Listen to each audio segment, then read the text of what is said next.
The candles tremble. The night holds its breath.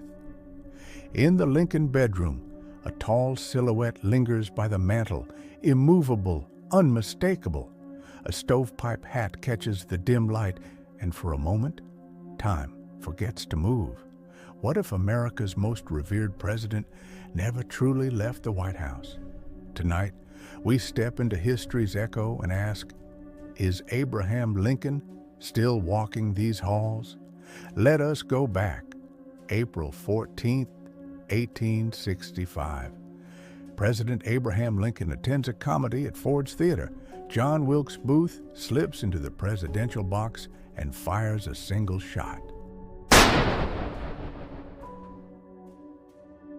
The president is carried across the street, and at 7:22 a.m. on April 15th, he is gone. A nation wakes to grief so heavy it bruises the century. The Civil War has ended, but the wound remains open on a country and, some say, on a house. Mary Todd Lincoln, heartbroken and drawn to spiritualism, holds seances in the White House's Red Room. She reaches across a veil she believes is thin, hoping to hear a lost son, and perhaps the footsteps of a husband who cannot bear to leave. Servants whisper of soft knocks and drifting cigar smoke. A tall figure passing down corridors. The building settles at night, but there is a new weight to its silence, as if history presses its hand against the walls. Decades pass, wars rise and fall, yet between midnight and memory, the 16th president appears again. Consider 1940. London burns under the Blitz. Winston Churchill arrives in Washington carrying a world's worth of worry and spends the night in the Lincoln bedroom. He emerges from his bath, cigar in hand. The room holds 3 a.m.'s peculiar stillness.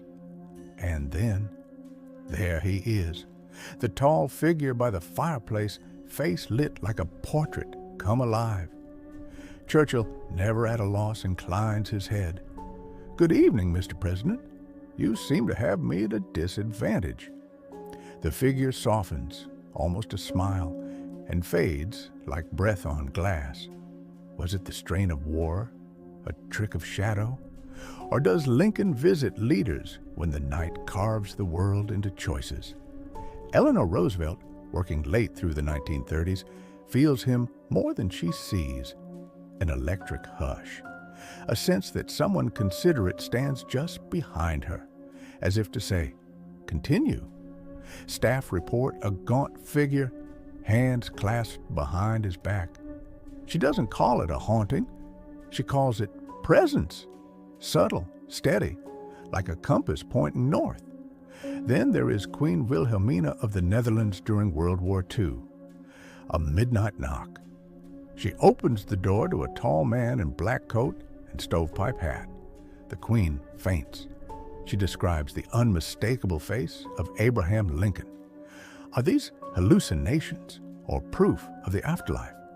Over decades, ushers and guests whisper tales, a shadow crossing a doorway, the weight of someone sitting on the bed's edge, sulfur match scent, then nothing.